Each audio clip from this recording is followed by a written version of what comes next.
Sendo filha de um filho da roça, contador de histórias, e de uma mulher boa de prosa desde cedo, garrou amor pelas histórias e segue refletindo e pesquisando sobre essa arte ancestral e contemporânea, acreditando na palavra do contador de histórias e dos autores como força encantatória de resistência. Já contou histórias em saraus, bibliotecas, cafés, escolas, festivais, mais importantes, e também para as suas filhas. Palmas para a tela.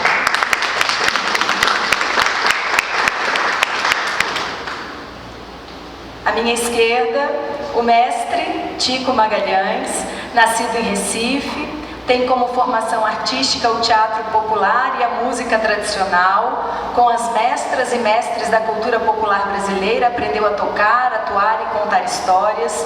Escreveu O Mito do Calango Voador, assombrado com os mistérios do Cerrado quando visitou a Chapada dos Veadeiros em Goiás, depois de ter se mudado para Brasília. Em 2004, criou na capital do Brasil o grupo Seu Estrelo. O grupo inventou, a partir do mito, uma moderna tradição popular, uma brincadeira serratense.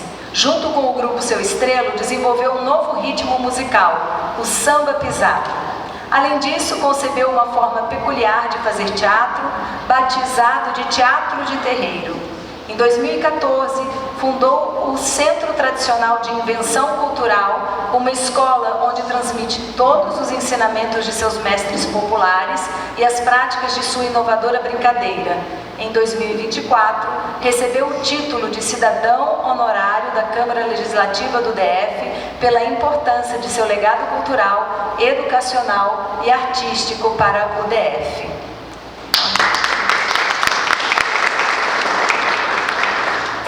Bom, a gente vai tratar aqui um pouco sobre as políticas públicas, né? Que são ações programadas, voltadas para o fomento e o desenvolvimento da cultura local, além de preservar e difundir as diversas manifestações culturais da região. E... um pouquinho que eu estou um pouco atrapalhada aqui. E o Pai Palantos, esse grupo maravilhoso, ele vem já desenvolvendo esse festival já há algum tempo, né? Estamos agora na 4ª edição.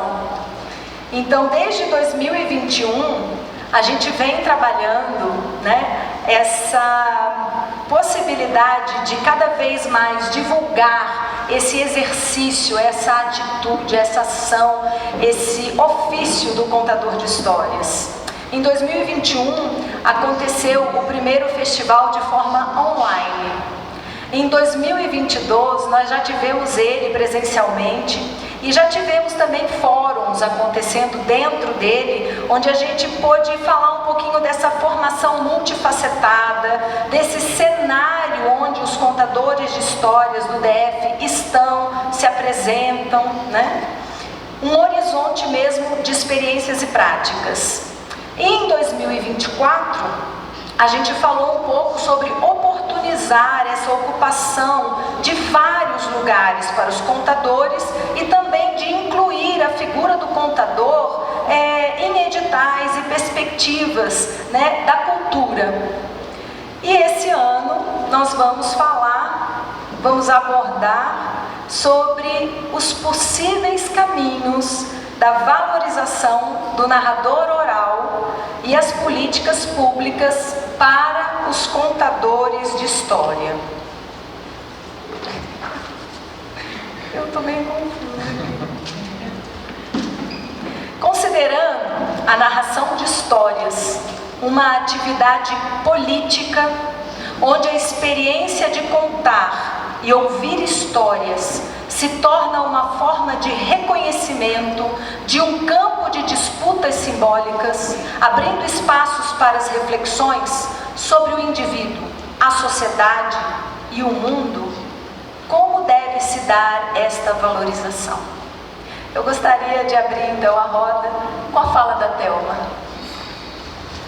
Bom dia, boa tarde, boa noite para todo esse povo lindo aqui presente, para as pessoas que posteriormente também assistirão ao vídeo, e agradecer também, principalmente ao Pai Palantos, né, que proporcionou essa oportunidade para a gente, a esse espaço da biblioteca e principalmente a Secretaria de Cultura, né, com o edital do FAC, que é a principal política pública aqui do Distrito Federal. Meu contato com a contação de histórias, ele vem de longo tempo, porque, como a Cícera falou, né, eu sou filha de um contador, assim, que fazia da contação uma coisa muito natural, que a gente fazia em casa, com a família, né, com os amigos. Eu só me entendi contadora de histórias na dimensão artística mesmo da palavra, bem mais tarde. Comecei dando aula, muitos de vocês aqui são professores, acredito eu, né? Talvez a maioria até. E eu comecei a me exercitar em sala de aula com os meus alunos, depois com a escola inteira. E aqui em Brasília, sim, isso no Rio de Janeiro, né? Quando eu mudei para Brasília, é que eu comecei a realmente sentir um chamado para me aprofundar e começar a interagir com essa realidade, com essa dimensão artística do contador de histórias, né? Porque eu acho que o primeiro ponto para a nossa valorização é justamente você se reconhecer como um contador de histórias, né? E se perguntar, quem somos nós na fila do pão? Porque se a contação de histórias é uma coisa tão natural para o ser humano, a gente diz normalmente que todo mundo conta, né? Todo mundo conta histórias. E todas as linguagens artísticas, de uma maneira ou de outra, também contam histórias. O teatro conta histórias, a música, a ópera conta histórias, né? A dança pode contar também. Enfim, inúmeras linguagens artísticas contam histórias. Mas e nós? Nós somos contadores de histórias, né? Nós recebemos esse título, contadores de histórias. Então, talvez a gente tenha que refletir um pouco melhor mesmo sobre essa nossa identidade, né? Quem somos nós?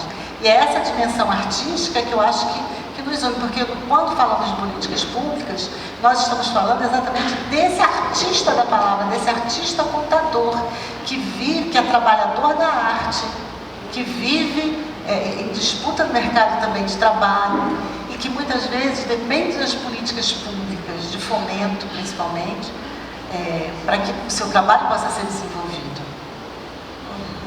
Ótimo. Você quer falar um pouco da sua experiência também, desse início? Sim. Então, eu sou de Recife e lá, mais ou menos 14, 15 anos, eu descobri o maracatu, né, pela primeira vez. Assim.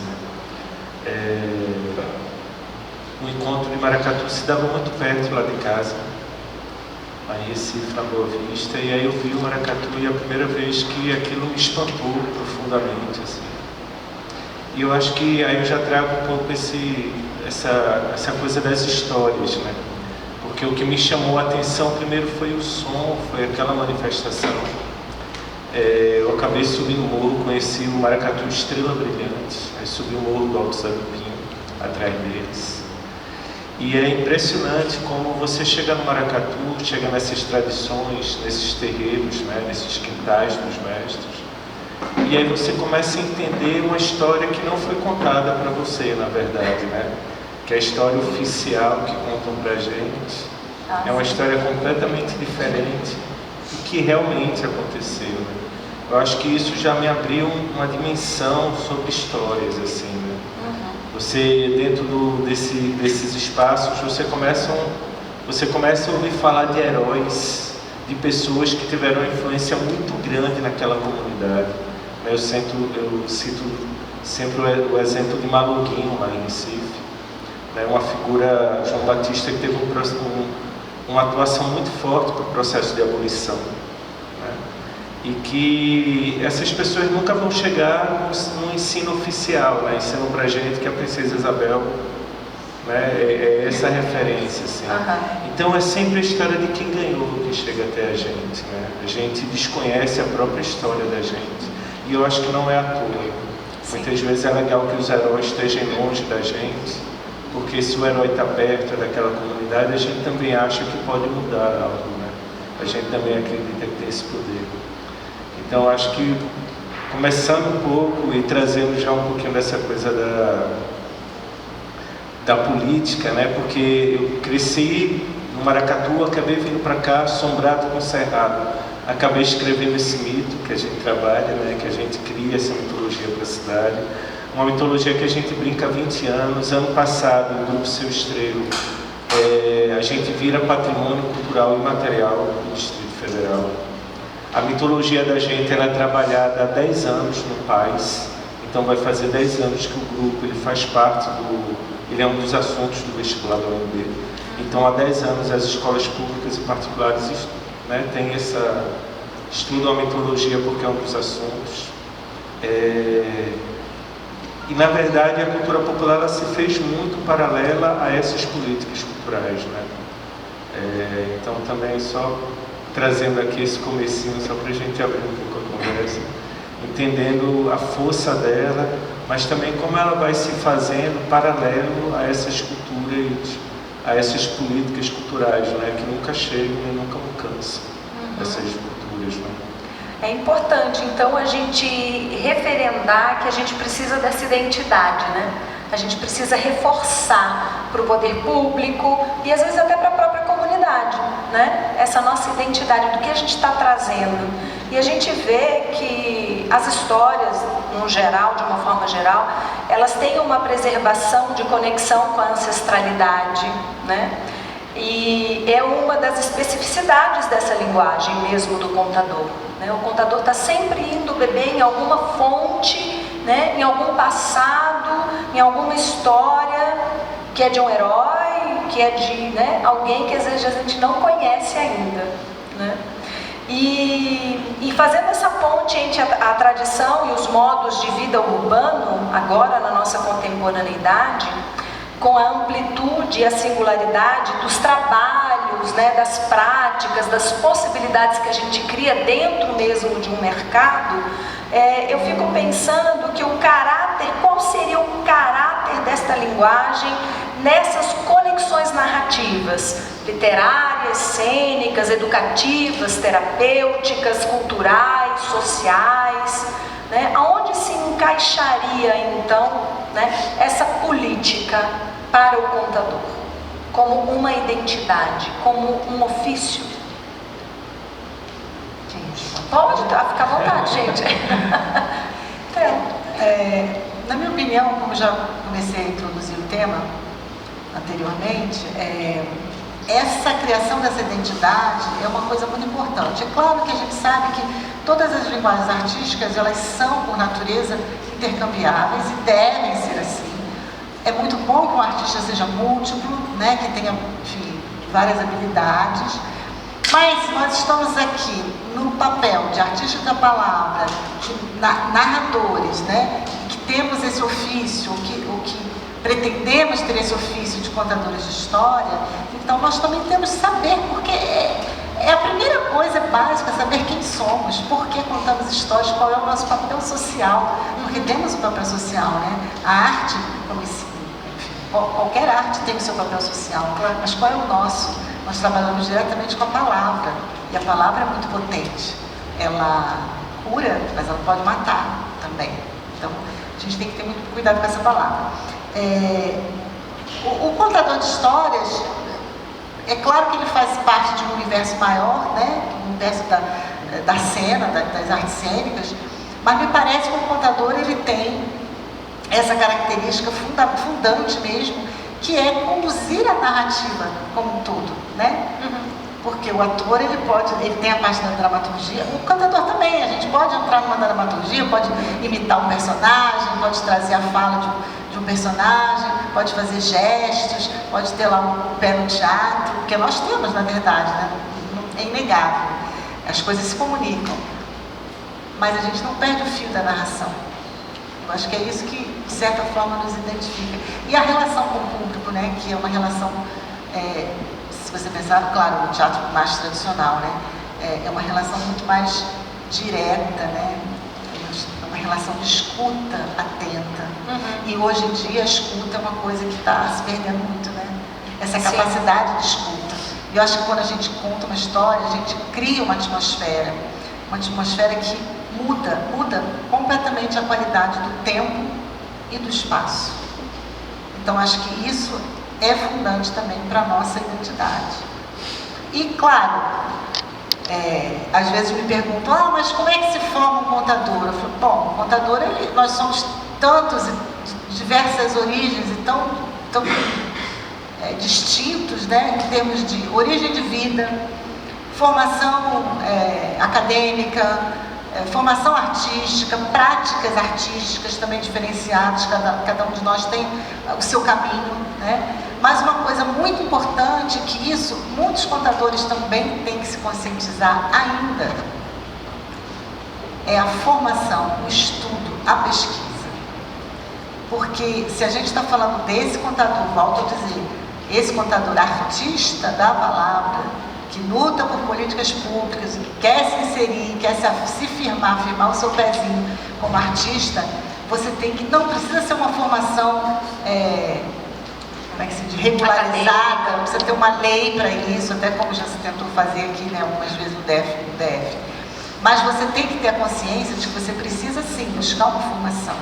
Você precisa ter contato com mestres, você precisa reverenciar os que vieram antes, você precisa buscar os seus pares, ver o que se está fazendo, frequentar festivais como esse, que são uma ótima oportunidade para a gente encontrar o público, os pares, trocar experiências, porque assim a gente também se forma na troca de experiências. Então é toda uma cadeia de coisas que levam a isso, né? É a palavra, tu é a palavra, o pi é o acento, né? Tanto que tupã é a palavra que expande, né? O tupi é a palavra que se assenta, né? Então eles falaram, somos tupi, também assentamos a palavra, né? E os portugueses acharam que eles estavam falando deles, né? Então vocês são tupi, enquanto ele estava falando que todos somos tupi, né? A gente também, né? Então esse lugar da palavra, essa palavra aqui que tem um encantamento, né?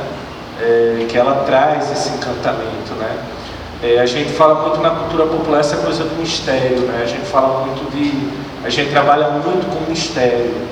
A gente brinca muito em Seu Estrela que a gente não está para desvendar mistério, mas está para criar mistério, né? E o mistério ele tem muito a ver com essa questão da palavra, da escuta, né? Você trouxe isso, assim. Eu acho que a gente perdeu esse lugar da escuta muito forte. A escuta é esse sentido feminino, né? A fala é o falo, né? A fala é um sentido mais masculino, é onde eu falo e procuro um lugar de penetração, né? A escuta é o feminino. A escuta é onde eu me deixo ser penetrado, né? É onde eu me permito, é o sentido da noite, é o sentido do mistério, né? E a gente entender e fazer parte desse mistério é muito importante, né? A gente entender. Então, quando a gente traz a palavra, traz essa palavra né, com encantamento, traz essa palavra através de uma história que mexe com a pessoa, né? Tem uns estudos que falam que uma palavra bendita, ela atravessa gerações, assim, uma palavra maldita, ela também atravessa gerações, né? Então, uma coisa que você aprende muito na cultura popular é o respeito pela palavra, assim, seja no cantar, seja na hora de uma figura, né? Então, a importância da gente resgatar essa alma da palavra, assim, né? A gente não achar que é qualquer coisa, né? Tem o TT Catalão, que era uma figura muito próxima do grupo da gente. Ele conta uma história que ele frequentava muito o Xingu e uma vez ele vai lá e ele leva uma bola e o TT era torcedor do Fluminense, né? E ele chega lá e chegam todas as crianças para pegar a bola e fala, soldou para um torcedor do Fluminense. E ele fala que todo mundo sumiu porque não tinha nenhum torcedor do Fluminense. Aí ele fala que 3 da manhã ele vê um barulho e daqui a pouco vem todas aquelas crianças falando, TT, tem um torcedor do Fluminense aqui. E aí ele pega a bola. Quer dizer, você vê o quanto a verdade é importante. Não é porque alguém podia falar, não, eu torço pelo Fluminense, estaria mentindo. Então você estaria usando a palavra e de novo estaria rasgando a palavra, né? Estaria novamente tirando o poder da palavra. Então como a verdade também ela tem esse poder para a palavra, né? Então acho que dentro da cultura popular, dentro, né, dos contos, dessa história de se contar, eu acho que essa questão da oralidade da palavra é um lugar que na cultura popular ela tem muito essa tensão, né? A gente cresce e se aprende muito com essa tensão na palavra, no que é dito, no que é cantado, no que a gente escreve, né, no que a gente conta. É o que a gente faz, a gente fala, né? A gente tem que fazer o que a gente fala, né? Para ser coerente. Cícero, eu queria só fazer uma complementação a respeito do que o Tico disse. Depois eu queria ler uma coisinha que eu escrevi, senão eu sou muito prolixa, daqui a pouco eu estou me perdendo no que eu estou falando. Essa relação com a oralidade, né? A gente também tem que entender, por exemplo, o contador hoje, o contador contemporâneo, que vive, trabalha, desenvolve a sua arte no meio urbano, é essencialmente alguém que perdeu esse contato. Você tem um contato, seu grupo ainda tem um contato direto, mas muitos dos contadores são contadores que às vezes nem tiveram ninguém em casa, um pai, nem um avô, nada, ninguém que contasse uma história, nem que lesse um livro. E muitas vezes as pessoas vão desenvolver esse desejo de ser contadores de história por meio da literatura. Sim. Às vezes um professor, a escola, alguma coisa assim. E a nossa fonte, então, Tem alguns contadores que dizem que o contador urbano contemporâneo é um ser solitário. É um ser solitário porque muitas vezes ele não tem um mestre para onde se espelhar, né? Criar uma referência. Teve aquele aprendizado natural que o meu pai teve, por exemplo, né? Com o pai, com o avô, enfim.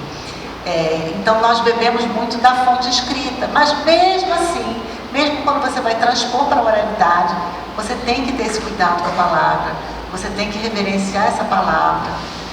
E aí, é claro, a gente pode abrir essa discussão, não é o caso aqui, porque dá pano para manga, né? Sim. Quando você vai contar a partir de um livro literário, você tem todo cuidado com os direitos autorais, enfim, uma série de outras questões.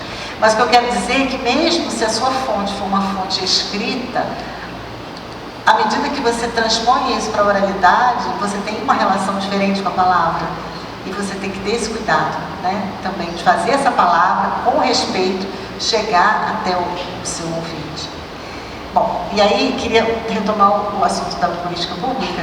E aí, eu queria fazer só um fechamento sobre essa questão que a gente está levantando, sobre a valorização, sim, sobre a identidade, sobre criar essa referência, né, não só social, como política, como pública, né, para a gente entender que realmente existe um ofício, né, por trás desse contar histórias na escola, na terapia, em outros lugares, em outros momentos, né? Então a gente tem uma formação multifacetada, a gente tem uma responsabilidade, né, como papel de artista, nas escolhas que a gente faz, né? Tomada de decisões éticas, étnicas, estéticas, conceituais do que a gente quer levar para o público, né? Fazer escolhas consistentes de repertório, elementos de narrativa, enredo, personagens, colocar na nossa performance algo que testemunhe acontecimentos, né, que criam essa referência. Buscar a escuta ativa do público e provocar a imaginação. Então, se a gente está falando que é preciso criar essa valorização, por que então a gente não considera ou não é considerada a arte de contar histórias como uma arte em si, né? Porque quando a gente procura, às vezes, em fomentos, em editais, a gente não vê a figura, né, escrita do contador de histórias. A gente vê ela dentro de outras esferas, ou da esfera da literatura, ou da esfera da arte do teatro, né, das cênicas.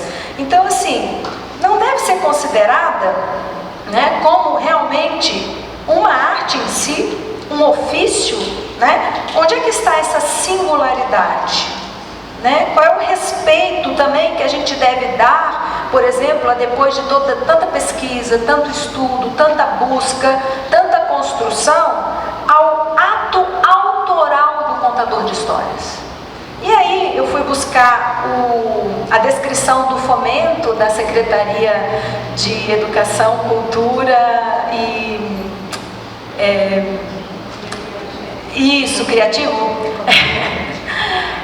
E ela diz assim, que a entidade promove editais de fomento para financiar projetos culturais nas mais diversas áreas: música, dança, teatro, artes plásticas, literatura, patrimônio cultural e produção cultural independente, grupos artísticos, eventos, iniciativas e preservação e divulgação de manifestações culturais do DF. Mas a gente não vê contadores de história, a gente não vê essa nomenclatura, né? Seria mais ou menos isso para a gente poder entrar. Só pegando, não, porque assim, há 20 anos atrás, aí um pouco da experiência em cima exatamente do FAC, assim, da Secretaria. Há 20 anos atrás, quando a gente começou o Seu Estrelo, você não tinha um edital para a cultura popular, né? Você tinha que ter uma formação, tinha que pedir para alguém do teatro para poder escrever projetos. Para a gente tocar, você tinha que ter carteira de músico na cidade. A gente não podia tocar porque era exigido uma carteira de alguém do grupo carteira de músico, né? E aí foi um processo. Seu Estrelo, quando ele começa, com 3 anos, a gente faz um projeto que chama Caravana Seu Estrelo, e a gente vai visitar os grupos tradicionais. Durante um ano a gente visitou 12 grupos do DF. Tem um filmezinho, inclusive, que a gente tem no YouTube, que é Retratos de um Povo Inventado, que a gente reúne esses mestres, né, por onde a gente passou. E foi a primeira vez que a gente foi na secretaria, a gente teve a sorte, nessa época, estar o TT Catalão, na subsecretaria, foi quando se abriu pela primeira vez uma cadeira que até hoje não é oficial de cultura popular de si. Né?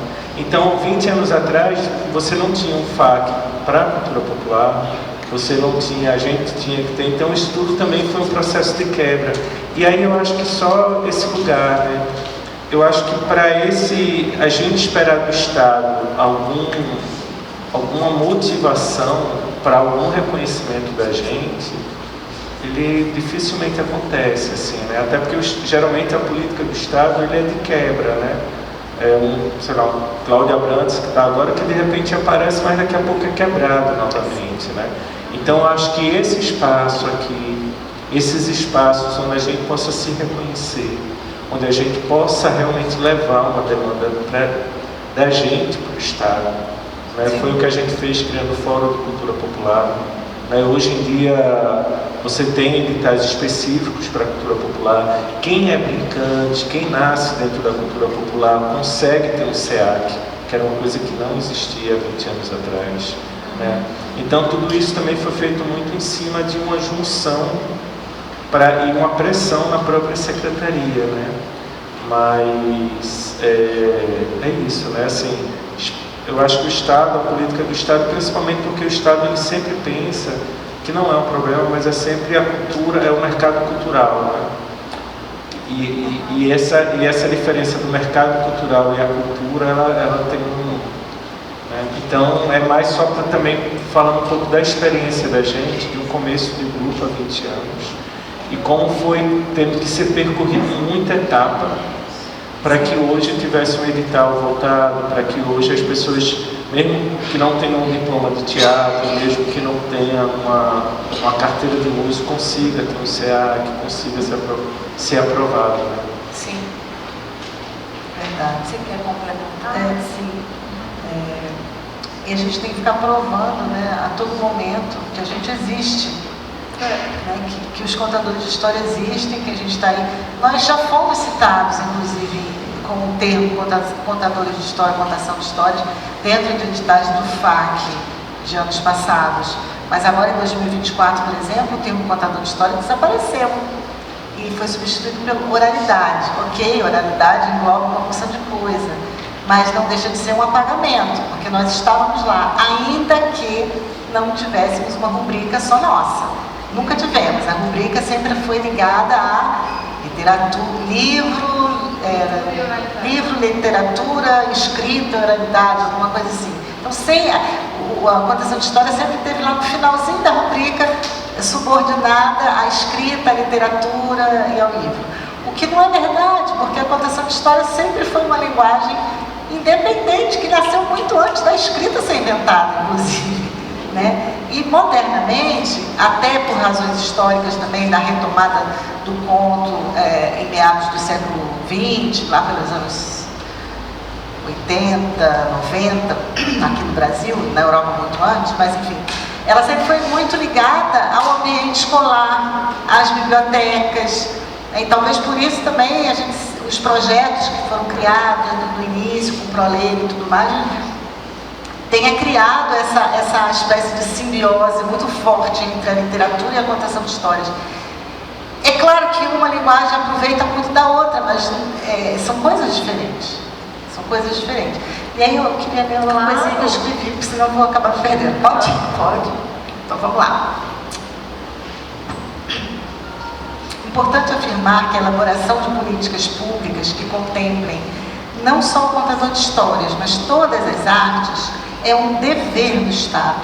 Porque quando a gente fala em apoio do Estado, em financiamento público, muitas pessoas já torcem o nariz, né? A verdade é essa. Então vamos lá. É um dever do Estado constitucional, inclusive, como está lá no artigo 215 da Constituição Federal. Eu fiz o trabalho de casa, tá, gente? Eu fui lá ver. O Estado garantirá a todos o pleno exercício dos direitos culturais e acesso às fontes de cultura nacional e apoiará e incentivará a valorização e a difusão das manifestações culturais, como um todo. Ele não diz que vai apoiar essa ou aquela, todas as manifestações.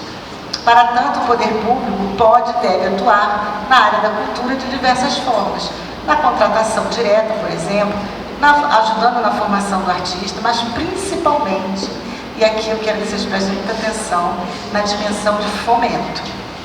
E para trazer um exemplo da nossa realidade distrital, exemplo na teoria, tá, gente? Nem que se diz, a prática às vezes nem sempre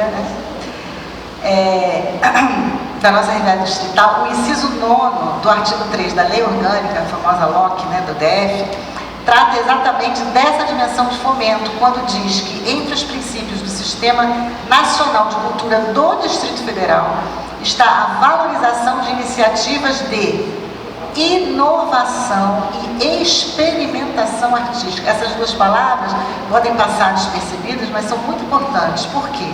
Porque a palavra experimentação é que representa o fomento à arte. Por quê? Porque o fomento não é um mero incentivo, e nem muito menos um favor do Estado. Não é se alimentar nas tetas do Estado, como muita gente pensa, né, infelizmente. Fomentar é dar condições de desenvolvimento para a promoção da pesquisa e da experimentação artística. É apoiar o artista para que não fique exclusivamente à mercê da lógica do mercado, que muitas vezes invisibiliza pautas ou as limita, optando sempre por quê? O que o mercado vai optar? Por aquilo que dá mais público, que rende mais, que dá mais dinheiro, que lucra mais, né? Por isso o fomento é tão importante, porque nós precisamos de atuar na pesquisa, no estudo, e quando é que um grupo de artistas vai ter a tranquilidade necessária para se dedicar a experimentações que nem sempre, talvez, tenham uma conclusão positiva, mas que foi um processo artístico. A ciência, por exemplo, os cientistas, eles recebem lá, vamos supor, as verbas, que nem são tantas assim também, ou os cortes, mas enfim, a pesquisa científica, ela nem sempre tem um fim positivo. O cientista, ele pode estar pesquisando uma determinada coisa e depois chegar à conclusão que o caminho não era aquele. Às vezes nem consegue chegar até o final. Mas o artista não, o artista, ele tem que, né, o famoso tem que mostrar um trabalho positivo, que lote o teatro, que dê lucro, porque senão as empresas não vão apoiar, né? Então, quem vai apoiar a pesquisa, a experimentação, tem que ser o poder público, não tem outra forma. E esse projeto aqui, Horizonte de Histórias, que só foi possível por causa do financiamento do FAC, quantas pessoas ele envolveu diretamente? Olha a movimentação de renda nesse mercado do Distrito Federal. A arte é um mercado muito forte. Eu estou desenvolvendo agora, vou lançar no próximo sábado, um livro também financiado, Brasilinda, financiado pelo FAC. Um livro. Eu sou a autora, tenho o ilustrador, que é o autor das ilustrações, e o designer gráfico. Aí você pensa, que legal, só 3 pessoas só. Não, meu projeto conta com 19 pessoas para lançar um livro. São 19 pessoas diretamente envolvidas, fora as 4 empresas envolvidas nesse processo. Então é muita gente. Então quando você vê um artista no palco, não é aquele artista, é toda uma equipe, é uma rede de arte que está ali por trás e que movimenta o mercado. Já estou terminando. Além disso, é preciso também, acho que você falou ainda agora sobre isso, um letramento maciço dos contratantes e do público, que na maioria das vezes nem reconhece a contação de histórias como arte, ou a localiza exclusivamente associada ao universo escolar e infantil, e a promoção dos livros e da literatura. É claro que a contação de histórias ela não pode nem deve brigar com uma linguagem, mas a gente tem que mudar também isso. A formação de plateia é muito importante, né? Esse reconhecimento. Eu não sei exatamente se é talvez um assunto para uma outra roda, para uma outra discussão, estratégias de formação de plateia. Os festivais são uma ótima estratégia, né? Porque possibilitam gratuitamente que as pessoas venham e assistam, não só as crianças, mas todas as pessoas. E que aproveitem naquele momento. E cada vez ampliar muito mais esse horizonte, porque nós fizemos já esse festival, eu digo nós porque eu estou junto com elas desde 2022, e fizemos na Asa Sul, fizemos na Candangolândia, fizemos aqui agora em Braslândia. Então assim, é uma maravilha a gente poder expandir cada vez mais o público, a plateia, né? E eles poderem também ter acesso a essas diferenças, porque às vezes talvez a contação fique só na escola, né? Então perde um pouco da referência estética, né? De outros parâmetros que a gente pode estar trabalhando, né? Com o público, criar esse espanto, né? Esse mistério, que eu acho que é muito interessante essa palavra também. E não seria ótimo que em cada região administrativa, por exemplo, do DF, a gente tivesse, por exemplo, eventos recorrentes de contação de histórias, no mesmo bate-lugar, no mesmo bate-horário, porque isso vai habituando as pessoas. E isso cria os multiplicadores, né? As pessoas interessadas em também fazer, em também serem profissionais, terem isso como um ofício, né? Como uma pesquisa para a sua vida, para o seu local, né? Para o seu ambiente, e cada vez isso vai ampliando, crescendo, né? A gente lá, eu acho tão importante a gente trabalha, assim, há 20 anos a gente criou essa história, né, para a cidade. É uma mitologia que conta o surgimento do mundo, do Cerrado e de Brasília, assim, né. Tem um fato engraçado que a gente foi lançar um manifesto e a gente acabou fazendo esse manifesto uma parceria com a Ailton Krenak, né? E era a Revolta Mateira, a gente acabou fazendo uma parceria com ele. E aí era engraçado que dentro do projeto a gente mandou o livro para o Ailton, assim, e aí no começo da conversa, falando, cara, como é que eu pergunto para o Ailton o que é que ele achou, aí se ele leu o livro, o que é que ele achou e tal. E eu perguntei, e aí, Ailton, tu leu o livro? Ele falou, li a mitologia. Eu falei, mas e aí? Ele falou, cara, o que é mais impressionante do que vocês estão fazendo é porque vocês ensinam pra gente que o mundo, ele nasce todo dia. Essa narrativa de mundo, bonito, hein? Né, existe um nuance, mas o mundo, ele se cria todo dia. Ele nasce todo dia, né? A gente tem a possibilidade de refazer o mundo todo dia. Sim. E a gente só é possível refazer ele com histórias, né? Contando as histórias, inventando as histórias da gente. Inventando histórias que dêem um sentido para a gente, né? A gente tem um trabalho com crianças lá no espaço, que é o Casa de Fita, e toda quarta, assim, as crianças chegam, a gente conta um pedaço do mito e aí aquela tarde é em cima daquele pedaço, né? A gente lá, eu acho tão importante a gente trabalha, assim, há 20 anos a gente criou essa história, né, para a cidade. É uma mitologia que conta o surgimento do mundo, do Cerrado e de Brasília, assim, né? Tem um fato engraçado que a gente foi lançar um manifesto e a gente acabou fazendo esse manifesto uma parceria com a Ailton Krenak, né? E era a Revolta Mateira, a gente acabou fazendo uma parceria com ele. E aí era engraçado que dentro do projeto a gente mandou o livro para o Ailton, assim. E aí no começo da conversa, falando, cara, como é que eu pergunto para o Ailton o que é que ele achou, né? E se ele leu o livro, o que é que ele achou e tal. E aí eu perguntei, e aí, Ailton, tu leu o livro? Ele falou, li a mitologia. Eu falei, mas e aí? Ele falou, cara, o que é mais impressionante do que vocês estão fazendo é porque vocês ensinam pra gente que o mundo, ele nasce todo dia. Essa narrativa de mundo, que bonito, hein? Né? Existe milhões, mas o mundo, ele se cria todo dia. Ele nasce todo dia, né? A gente tem a possibilidade de refazer o mundo todo dia. Sim. E a gente só é possível refazer ele com histórias, né? Contando as histórias, inventando as histórias da gente, inventando histórias que dêem um sentido para a gente, né? A gente tem um trabalho com crianças lá no espaço, que é o Casa de Fita, e toda quarta, assim, as crianças chegam, a gente conta um pedaço do mito e aí aquela tarde é em cima daquele pedaço, né? A gente faz 3 festas que inclusive viraram parte do calendário do DF agora, né? São lei. São as 3 festas que a gente faz na casa em cima da mitologia. Inclusive está todo mundo convidado. Dia 12 é a primeira festa, que é para Laiá, que é a mãe de Seu Estrelo. E aí toda a casa é para ela, todo enfeite é para ela, tudo é cantado para ela, né? Em junho é a festa para Seu Estrelo e em setembro é a festa para o Calango Voador. São as 3 festas que há 20 anos a gente faz e que agora viraram lei assim dentro do DF, né? Entraram no calendário oficial assim. Então você também vivenciar e potencializar dentro da gente essas histórias, né? Elas criarem esse sentido, elas moverem o universo, né? Elas criarem essa conexão com o que te arrodeia também. Eu acho que não é à toa que não se apoia contadores de história, assim, porque sabe do risco e do poder que isso tem. É perigoso, Com certeza, né? Perigoso. Então não é uma coisa que muitas vezes não é só não entendida, muitas vezes é profundamente entendida. Proposital. E a ideia é sempre a gente receber a história, né? A gente nascer para consumir, né? A gente criar a própria história, a gente ver uma história e poder contá-la, né? Várias formas de histórias, várias possibilidades de história.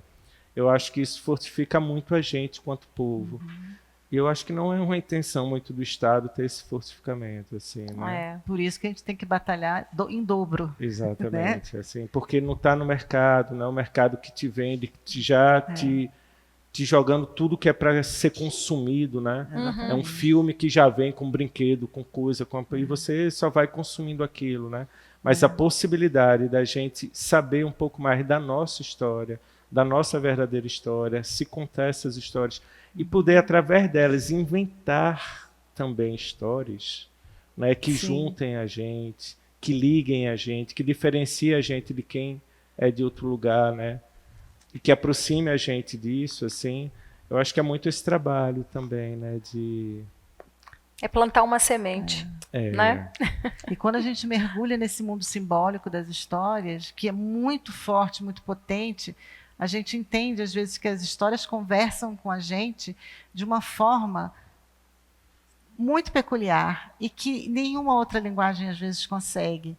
Porque, às vezes, você quer falar alguma coisa para uma pessoa e você não consegue. Você pode fazer um discurso, né, maravilhoso, com palavras corretas e pontuado, mas não chega. Mas se você conta uma história que trabalha com metáforas, com simbólico, aquela história, às vezes, é simples, é singela, mas ela vai cair num lugar diferente.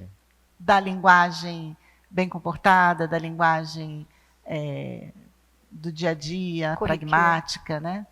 E a história ela precisa estar muito ligada ao tempo, né? Eu acho que isso é um lugar e que a gente não tem mais esse tempo, né? Exatamente. Tem uma história de um programa de TV que uma pessoa vem e fala, aí o apresentador fala, e aí, você vai fazer o quê? Ele fala, vou imitar um passarinho. Aí o cara fala, pô, imitar um passarinho todo mundo faz, né? Pode ir embora, aí o cara sai voando, né? Então a gente não tem mais esse tempo também de parar para escutar, dessa atenção, né? A atenção ela é um lugar de generosidade muito profundo, né? Você parar para escutar o outro, você se abrir para o outro, é um lugar de uma generosidade muito profunda, assim, né? E que a gente, cada vez menos, a gente tem esse tempo para essa atenção, né? Essa atenção que vira uma contemplação, né? A Simone Weil, que é uma filósofa alemã, ela dizia que a atenção é a mais alta forma de generosidade. A gente percebe, então, que a gente ainda continua nessa batalha. Eu acho que a gente ainda vai ter uma trajetória grande de lutas, né, de buscas. E a gente... Mas o bom é que a gente está sempre celebrando, né? Está sempre promovendo a arte de contar histórias, oferecendo a troca de saberes, as experiências sobre as narrativas orais, a literatura, a cultura de cada local. E a gente quer também abrir a roda para que as pessoas também participem, falem as suas expectativas, contem das suas referências, lancem provocações também para a gente poder estar abrindo. Mas antes disso, a Thelma quer contar uma história. Eu queria só encerrar aqui, encerrar não, né? Essa primeira parte, né?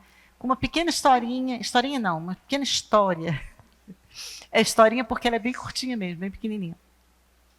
que eu ouvi há muito tempo, mas que nunca saiu de dentro de mim. Diz que a história boa é aquela que faz morada, né, dentro da gente.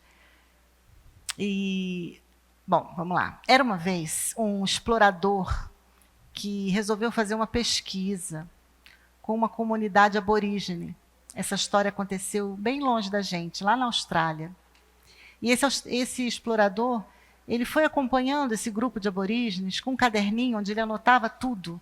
Anotava sobre a flora, sobre a fauna daquele lugar, anotava sobre aspectos geográficos. Mas ele percebeu uma coisa curiosa. Ele percebeu que aquele povo, aqueles aborígenes, de vez em quando, na caminhada, eles paravam. Mas eles não paravam assim para descansar simplesmente, ou para comer, ou para se refrescar. Eles simplesmente paravam. E ele ficou curioso com aquilo. Lá pela terceira vez que eles fizeram a parada, ele não se aguentou e perguntou: escuta, por que de repente vocês param assim, do nada, no meio do caminho? E então, o chefe do grupo respondeu: mas é muito simples. Nós paramos porque normalmente nós nos perdemos no caminho e aceleramos muito o passo. Então, de vez em quando, a gente tem que parar para esperar nossa alma chegar.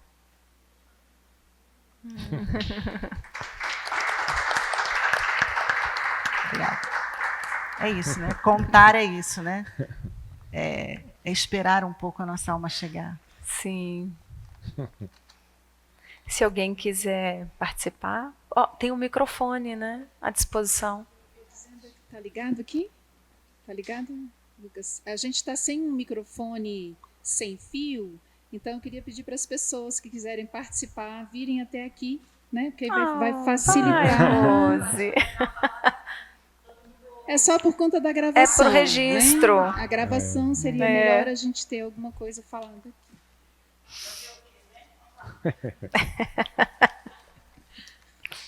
Então, eu só queria falar um pouquinho com relação ao que primeiro que a Thelma disse, que quando ela... Mais perto, né? A Thelma falou aí com relação a contar a história, que é uma coisa importante. Eu acho que quando você vai contar uma história, ela é como, ou contar a história, ou era uma vez, que é uma coisa que a gente ouve muito, é como se acessasse um gatilho que existe na gente desde quando a gente nasceu, ou sei lá, desde a essência, que só é despertado quando a gente ouve o Era Uma Vez, ou Um Dia, ou há muito tempo atrás, que parece que desperta esse gatilho, que só é despertado dessa forma. Então, a potência dessa arte, que só ela é capaz de despertar e fazer com que acione esse lugar na gente, que a gente entende tantas coisas da vida, né? De quem a gente foi, de quem a gente é, por que a gente está aqui. E também falar que acho que uma das nossas lutas maiores deve ser mesmo em busca de políticas públicas que façam com que essa arte não morra, não enfraqueça. A gente sabe que a gente vai resistir, porque até a própria história faz com que a gente resista, porque a gente sabe que ela é importante, que ela é necessária, que ela é fundamental. Mas, assim, eu queria contar uma experiência que eu tive uma vez, acho que na 32ª festa na Colômbia, lá de Buga. Passei 10 dias lá com um artista de 10 países, visitando as escolas, museus, e lá existe, as famílias vão para as praças ouvir histórias, já faz parte da cultura de lá, mas lá existe uma política pública que quem organiza o festival sabe que no ano que vem esse festival vai acontecer, então já está no 35º, 36º, porque é uma política de governo. Aqui a gente está no 4º festival, mas toda vez é uma luta assim, imensa para que a gente faça a cada ano esse festival, e a gente não tem a certeza de que o ano que vem a gente consiga fazer. A gente, com certeza, algum barulho a gente vai fazer. Não sei se efetivamente o festival. Então, acho que a nossa luta é muito em função, né, de que isso realmente se torne uma política de governo e que a gente tenha a certeza de que festivais como esse perdurem, sobrevivam e cada vez mais nos conecte com essa arte que é de tanta importância para a gente se entender. Era só uma complementação ou então a minha contribuição. Sim. Obrigada.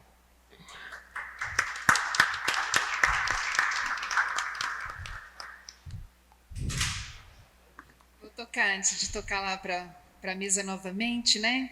Agradecendo a presença de tantos professores, contadores de histórias que estão hoje aqui, né? Que participaram do festival. Tem gente que está aqui desde o primeiro dia, vindo todo momento que pode. E a gente está diante de um público de professores, maioria. E o professor, ele tem uma coisa que o contador de histórias precisa de mais, né? Às vezes eu conto história, mas eu não tenho um público para contar histórias.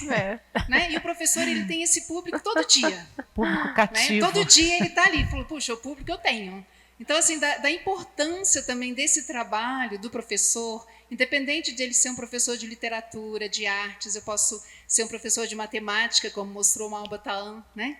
Assim, ele ensinava matemática Exatamente. com histórias, né? Então, assim, a importância, né, do professor, mesmo narrador, desenvolver essa competência como contador de histórias, porque ele é uma coisa que está presente, né? A gente precisa disso. E a gente fez isso. Por isso, tantas formações que a gente teve aqui dentro desse festival também para os professores, né? Às vezes fala, eu estou indo lá nessa roda, o que eu vou fazer? E a gente está, né, tentando trazer isso, né, despertando isso, porque o professor é esse contador de histórias, né, e com a maior competência que ele possa fazer de uma forma simples. É a mãe dentro de casa com seus filhos contando histórias todos os dias. Ela está fazendo uma coisa assim que é muito importante para a formação. As histórias, elas ficam, né, elas estão aí, elas ficam presentes mesmo, né? E eu queria, assim, a gente, sabe, algumas pessoas que frequentam lá o Seu Estrelo, que desde que eu conheci, como diz o Tico, a gente chega lá e ele amarra o pé da gente na mesa, amarra, porque a gente volta. Essa festa de abrição é uma coisa maravilhosa, as histórias são assim, sempre que pode, né? A gente está aqui numa coisa distante, Braslândia é longe mesmo. Mas as pessoas também não conhecem muito a história do Calango. Eu queria até que o Tico contasse um pouquinho, mas a gente está aqui, né, como contadores de histórias, eu acho que é uma coisa incrível. Outro dia falaram para mim, alguém falou assim, mas como é que alguém acha que pode inventar um mito do Cerrado? Né? E eu lembrei muito do Pinóquio. O Pinóquio, ele era um pau falante antes de ser esculpido. Essa é a história do Pinóquio, ele já falava. Foi retirado o excesso dele e ele virou aquele boneco.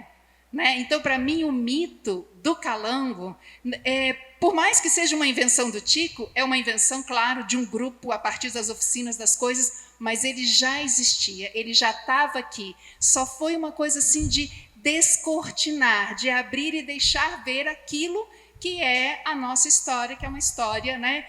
Quem não tem, que mora aqui há um tempo, que não viu um calango daquele azul esverdeado, né? Que não vê a caliandra, que não vê, né, a tromba d'água no cerrado, entende? Que não vê que a gente está aqui no berço das águas, né? Que assim, a Laiá está aqui, né, representando as águas emendadas. A gente está aqui, né, tipo no local onde a gente tem a nascente das principais bacias hidrográficas brasileiras. É o berço das águas, o cerrado, as veredas de Buritis. Então, assim, eu estou só colocando isso porque assim, eu fui defensora, defendi, porque eu enxergo dessa forma.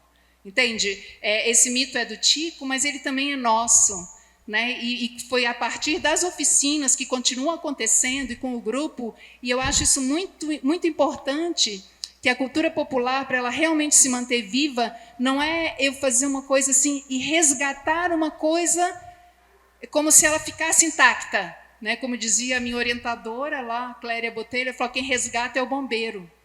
Né? Essa palavra é uma palavra que a gente usa muito, mas eu não resgato intacto. Eu trago da cultura popular e ressignifico hoje. Né? Eu trago para o hoje. Essa criação e recriação dentro da cultura popular, dentro de tudo, ela precisa existir. Então é só assim, colocando isso e jogando para a mesa de volta.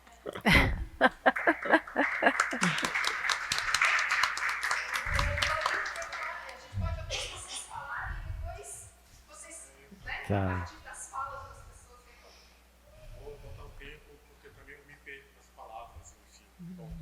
Meu nome é Antônio Balbino, moro aqui em Braslândia, sou um preto, periférico, macumbeiro, LGBT, recentemente com diagnóstico de autismo.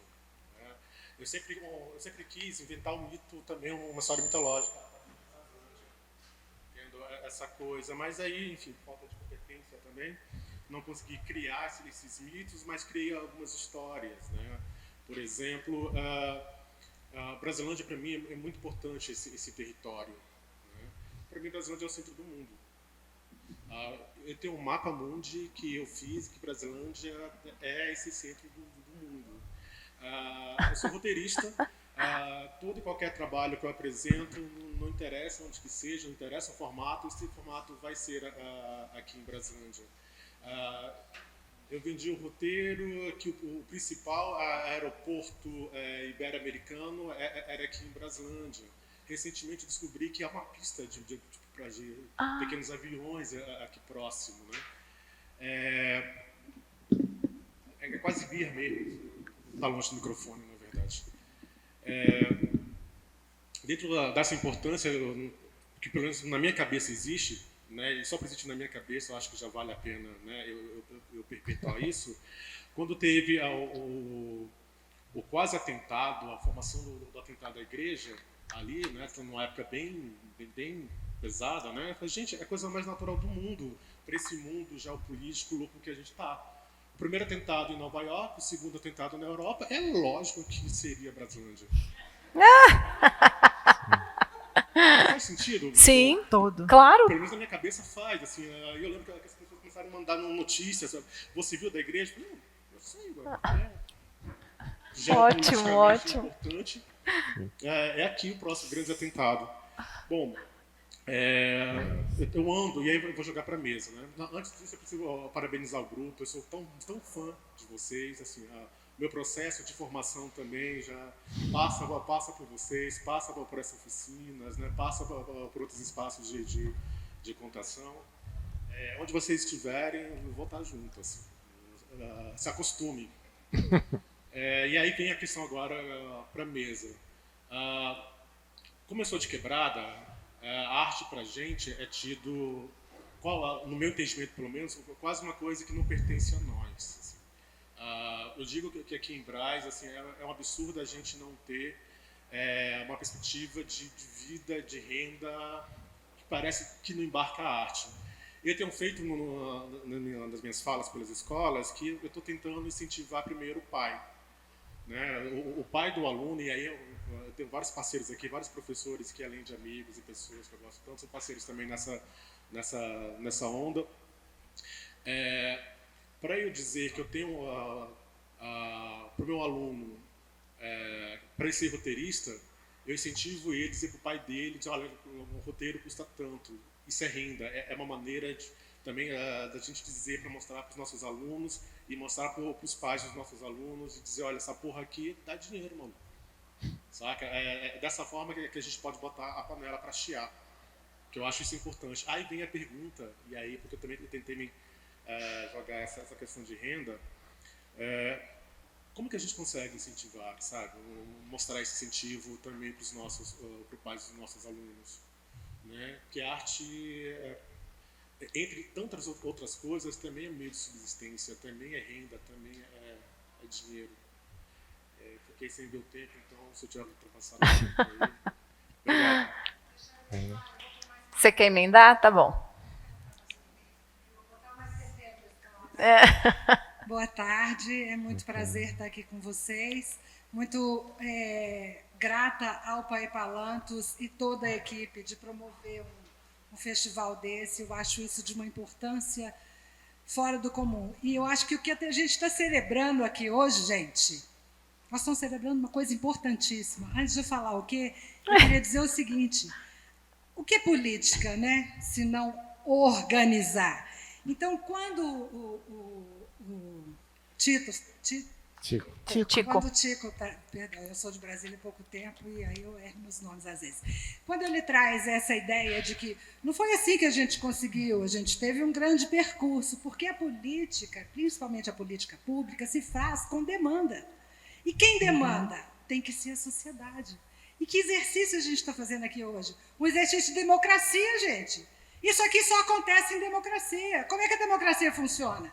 Quando a comunidade reúne, levanta as demandas, e isso começa a levantar demandas em outras comunidades, passa a ser uma demanda não como uma comunidade pequena, mas passa a ser uma demanda social, e quando é uma demanda social, tem que nascer a política pública.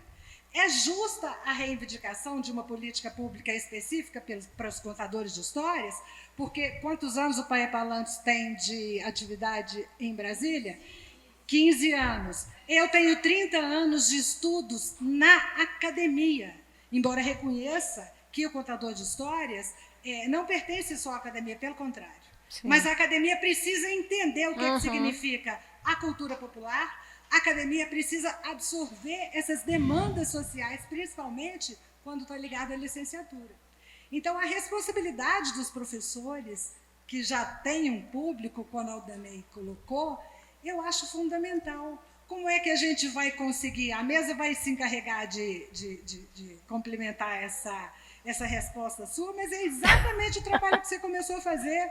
Vamos levantar as demandas da nossa turma, para que essas demandas cheguem em casa e virem demandas sociais, para que a política pública possa agir e nos reconhecer e fomentar, ou seja, dar subsistência não só à nossa formação enquanto artistas, enquanto pessoas da cultura ou popular ou cultura de elite, não importa, nós merecemos conhecer todas elas, e para que a gente possa, então, né, é nosso papel, conversar sobre, trabalhar na escola, participar de mesas como essa. Maravilha. O que a gente percebe é que a arte realmente é revolucionária, né? A arte é revolucionária, as histórias reverberam imagens, saberes, experiências e ressignificam o humano. Que eu acho que o que a gente está falando aqui é do humano, né? É dessa necessidade da gente se encontrar olho no olho, né? Na escuta, na sensação, no toque, no cheiro, no gosto. Eu acho que a gente tem que cada vez trazer mais esse humano com mais potência, com mais verdade, né? Com mais significado, com mais simbolismo também. Mas eu gostaria que vocês fizessem, então, um fechamento para a gente poder encerrar essa roda de hoje. Pode, claro. Vocês esperam, aguardam um pouquinho. Só antes de passar mesmo de volta aos debatedores e à mediadora, a Thelma hoje fez uma pergunta quando ela chegou. Ela perguntou ao Pae Palantos assim: quantas pessoas, em média, estão envolvidas na produção para fazer esse festival acontecer? Sim. E aí, quando eu estava aqui com o folder nas mãos, né, eu olhei e falei, caramba, é um festival que movimentou mesmo essa área cultural e que ofereceu trabalho a muita gente e que ofereceu essa grandiosidade, esse tanto de ações em número, em qualidade, em profundidade. Então, a gente tem aí esse folder e no verso tem a ficha técnica, né? Nós tivemos uma coordenação geral, uma produção, que foi o próprio grupo Pae Palantos, uma gestão financeira, coordenação de acessibilidade, 5 assistentes de produção, uma curadoria são 3 pessoas, uma mestra de cerimônias, um formador da residência artística, 3 formadoras nas oficinas, 12 pessoas nas rodas de conversa, 3 contadores de histórias convidados, 24 contadores de histórias selecionados via edital, o grupo Pae Palantos com 2 espetáculos literários, uma equipe que é o PAFMARC, que é de social média e registro em vídeo, a fotografia, 2 pessoas na interpretação em Libras, uma audiodescritora, uma assessoria de imprensa e uma equipe de sonorização e iluminação. Isso, pessoas diretamente contratadas. E aí a gente tem os indiretamente contratados, né? Quantas pessoas trabalharam na produção do material gráfico, banner, folder, quantas pessoas trabalharam para fazer esse folder, que não é porque está na nossa própria presença, não. Mas, assim, eu achei particularmente a coisa mais linda do mundo. Tivemos muito orgulho de ter conseguido chegar até aqui. E o material gráfico, banners, vários banners, não é só esse, tem os cartazes e cartazes em braille, as camisetas, a confecção do próprio coquetel de abertura do festival. Foram 17 ônibus transportando os alunos. Então, quantos trabalhadores e artistas estiveram conosco nesse festival, né? Fora o público. Isso eu estou falando de produção, de gente trabalhando. Sim. Fora o público, que a gente ainda... depois nós vamos respirar e fazer essa contabilidade, mas foi além do previsto e a gente está muito feliz com isso.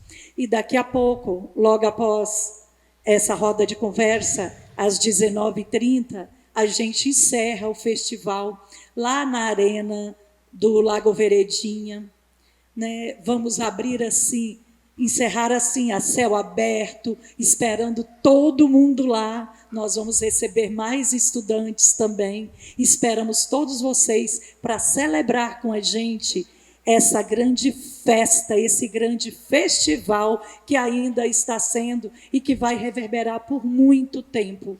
E quando a Rose colocou, estamos aí pensando, e o 5º festival, como será realizado? Não sabemos, mas a gente espera que o 5º festival Horizonte de Histórias já esteja aí no horizonte sendo preparado para a gente e que outros festivais, outros movimentos que possam engrandecer, valorizar e manter o contador de histórias no lugar que ele merece, reconhecido como ele merece, e manter sempre viva a arte de contar histórias, que venha o 5º festival e vários outros festivais e vários outros eventos nesse sentido. Então, por longe, Thelma, envolvidos diretamente, 80 pessoas, certamente, e indiretamente a muito gente mais, nem é capaz de calcular. Maravilha. Por isso é que eu te perguntei, Simone. Porque se no meu projeto de um livro foram 19 pessoas diretamente, imagina num festival desse porte, lindo, né? Festival, né, que aconteceu aqui em Braslândia. Exatamente. A gente está com o tempo um pouquinho contado, então sim, gostaria que vocês fizessem um encerramento para a gente poder seguir. Bom, vou ser bem sucinta. Primeiramente, agradecer novamente a todos aqui presentes, como público, ao Pai Palantos, organizador do festival, e a todos aqueles que vieram antes de nós, né? Isso. Que são os primeiros a terem lugar na fila dos agradecimentos, né? Meu pai, minha mãe e todos os ancestrais. E dizer que isso aqui que está acontecendo, e que aconteceu principalmente nas contações de histórias, dos 24 contadores das diversas sessões, é muito importante, que é o que a Ângela falou, é a formação de plateia, porque nenhum poder público de qualquer esfera que seja vai se preocupar em elaborar políticas públicas para uma coisa que não existe, né? Então, a gente tem que mostrar que a gente existe. Como é que a gente mostra que a gente existe?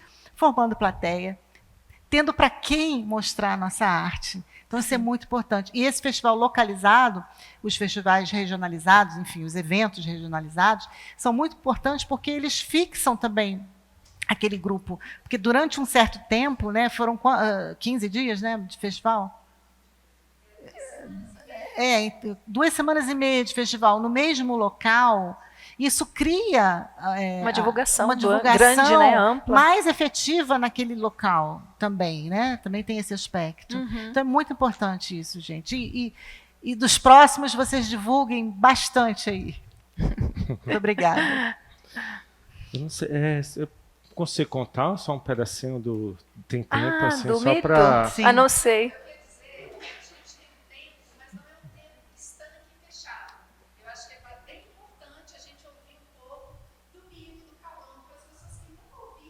Sim. As pessoas que estão nesse lugar distante de Brasilândia, muita gente não conhece esse trabalho, não ouviu. Eu acho que é muito importante. Não, mas eu vou contar, pode ser só um pedacinho da história de Laiá, na verdade. É bom que deixa vontade, né, para continuar, Sim. para ir conhecer o espaço e tudo. E tem a festa dela que a gente está preparando dia 12 agora. Isso. Só um detalhezinho assim que é importante assim. É muito engraçado essa coisa com o Estado, né? Porque a gente vira patrimônio cultural e material do DF ano passado, e esse ano, dia 15 de janeiro, tinha sido feito uma derrubada do espaço da gente, onde a gente fica na Vila Cultural, né? Então, ao mesmo tempo que a gente é reconhecido por um lado, a gente tem uma briga constante com a Terra Cap, com o próprio governo do próprio espaço, né? Sim. E respondendo também o professor ali, é engraçado porque as pessoas, os alunos que vão lá no espaço da gente, a primeira pergunta, uma das primeiras perguntas é: como vocês sobrevivem fazendo isso, né? E é muito impressionante como a gente não, né, meu filho, minha filha não pode pensar que pode ser um artista, né? Não pode viver disso, assim, é uma lógica muito difícil de ser entendida, né? Mas então tá, vou contar só um pedacinho, porque a história de Laiá agora, a gente, dia 12 é a festa dela. Então vou só contar esse pedacinho de Laiá, de Seu Estrela, assim, só para... a gente começa a mitologia da gente quando era nada, assim, não existia nada. E desse nada surge a eternidade. Então a eternidade ela é filha desse nada e ela nasce. Dentro dela ela carrega a mudança, por isso ela é eterna. Eu sei que a eternidade ela vai viver um período até ter 3 filhos. O primeiro filho da eternidade é o som. E aí o som ele já nasce dançando e cantando. E aí do brilho dos olhos do som vai surgindo as estrelas. Do suor do som dançando vai surgindo o mar. Do canto do som vai surgindo esse mundo que a gente vive, né? Do vento do canto vai surgindo os ventos. E aí, finalmente, essa terra, esse lugar que a gente está, ele é feito. Sendo que muito tempo ficou só terra e mar, então tudo era muito seco. Mas a terra, como era filha do som, ela tem esse poder de cantar e criar figuras. E ela canta e nasce as 3 Marias. As 3 Marias são as primeiras que vão tomar conta, assim, né? A gente fala que são as princesas, o princípio, né? O que principia, por isso que elas são nossas princesas, assim, as 3 Marias. Depois eu vou falar um pouquinho mais das 3 Marias, assim. Dizem, inclusive, que quando você está andando no cerrado, as 3 Marias elas estão nas árvores e você acha que é só os galhos, mas na verdade elas são bem maguinhas, assim, parecem uns galhos, e elas ficam chupando os galhos das árvores, tirando o verde das folhas. E aí elas cospem e de vez em quando vem um cuspe assim formado em cigarro e canta para a chuva voltar de novo, né? Eu sei que tem um tempo, a eternidade ela vem para esse mundo que já está formado e ela vai ter mais 2 filhos, o rio e o tempo. Tá? Dizem inclusive que o tempo nasceu primeiro que o rio, mas nem por isso ele é mais velho, mas ele nasce primeiro. Mas os 2 nascem juntos. E aí o rio, para a gente, é um ser alado. Ele nasce em forma de nuvem, se derrama, vira essa cobra, se rasteja até o mar e volta de novo alado em forma de nuvem, né? E o tempo, os 2 nascem. Dizem que quando o rio nasceu, a terra começa a criar o verde, assim, né? E aí começa a ter cor, sai só da seca. E as 3 Marias que tomavam conta do mundo são colocadas no avesso do mundo, tá? Então, toda vez que vocês tiverem alguma coisa que quiserem avessar, é só cantar para as 3 Marias que elas ajudam a gente a desavessar as coisas. Eu sei que quando o rio nasce, que começa, a mata, que tem esse axé de cantar e criar figuras, ela começa a cantar, vai surgindo as folhas, as árvores, e aí tem um dia que ela canta e nasce Laiá. Laiá é a primeira figura humana, é a primeira figura parecida com a gente, assim, 2 pernas, 2 braços, uma indígena, assim, né? Dizem que no tempo que Laiá nasceu, ainda não tinha noite, era só o dia. E aí as sombras só se arrastavam no chão. Laiá, como ela é filha da terra, que é filha do som, ela tem esse poder de cantar e criar figuras. E aí todos os pássaros do cerrado vêm do canto de Laiá. E aí Laiá cantava, pegava as penas dos pássaros e ia se enfeitando. E ela sempre dormia acalentada pelas sombras. As sombras, vendo os pássaros, elas decidem criar, elas começam a sonhar que podiam voar, que podiam chegar no céu. E aí tem um dia que Laiá está dormindo, as sombras vão lá, tiram as penas do cocá de Laiá e fazem um pássaro, um gavião, bem em plena luz do dia. O gavião, quando sobe, as sombras pegam na pata do gavião e, finalmente, quando as sombras chegam lá em cima, surge a noite. É possível ver pela primeira vez a lua e as estrelas. Assim, né? O que eu estou falando é bem científico. Assim, né? Basta ver que 6 horas da tarde o gavião sobe e a noite aparece. 6 horas da manhã o gavião desce e as sombras de novo se fazem. Quem primeiro se apaixona por Laiá é o tempo. O tempo fica apaixonado por Laiá. Ela pequena, ainda o tempo fica doido para correr, para que Laiá cresça, para eles poderem ficarem juntos. Mas o tempo, naquela época, ele ia e voltava. E aí, quando Laiá se ria de alguma coisa, o tempo voltava para trás para Laiá se rir de novo. E aí o tempo voltava para trás para Laiá se rir de novo. Eu sei que Laiá vai crescendo. Finalmente, quando Laiá cresce, ela está andando pela mata e acaba conhecendo o rio. É uma noite de estrela. O rio está todo estrelado e Laiá se apaixona pelo rio. Agora imagine para o tempo. Ficar esse tempo todo esperando Laiá crescer. E finalmente, quando ela cresce, ela apaixona pelo irmão, pelo rio. O tempo volta para trás, mas quando vai para frente, Laiá se apaixona de novo pelo rio. Aí o tempo volta para trás. Quando vai para frente, Laiá se apaixona novamente. Aí o tempo decide sempre seguir em frente. Por isso que hoje o tempo ele segue em frente, assim, para esquecer essa dor de amor.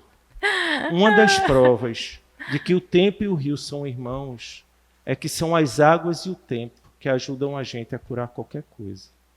Eu sei que Laiá, apaixonada pelo rio, ela volta para a mata e fala para a mãe dela que está apaixonada pelo rio. A mata fala que o rio é uma grande cobra que engole a gente e transforma em peixe. Laiá fica apaixonada pelo rio, mas fica com medo de chegar perto do rio. Tem um dia que ela dorme e ela sonha, ela entrando no rio, o rio entrando nela. E ela acorda toda molhada, assim. E ela acha tão bonito o sonho dela, que ela pega o sonho dela e coloca dentro de uma árvore, dentro de uma barriguda, dessas árvores daqui do Cerrado. 9 meses depois, Laiá chega nessa barriguda, canta, e nasce um pica-pau. O pica-pau ele fura a árvore. E Laiá consegue tirar lá de dentro o filho dela e do rio, Seu Estrelo. Ela pega Seu Estrelo e leva para o rio conhecer. O rio, apaixonado por Laiá, acaba engolindo Laiá e transforma ela metade em peixe, porque o rio também era apaixonado por ela. E aí ela vira uma sereia. E Seu Estrelo acaba ficando na mata, cuidado pela avó, que é a mata, e cresce dentro da mata e vira esse guardião do cerrado. Esse é um pouquinho assim da comecinho da nossa mitologia.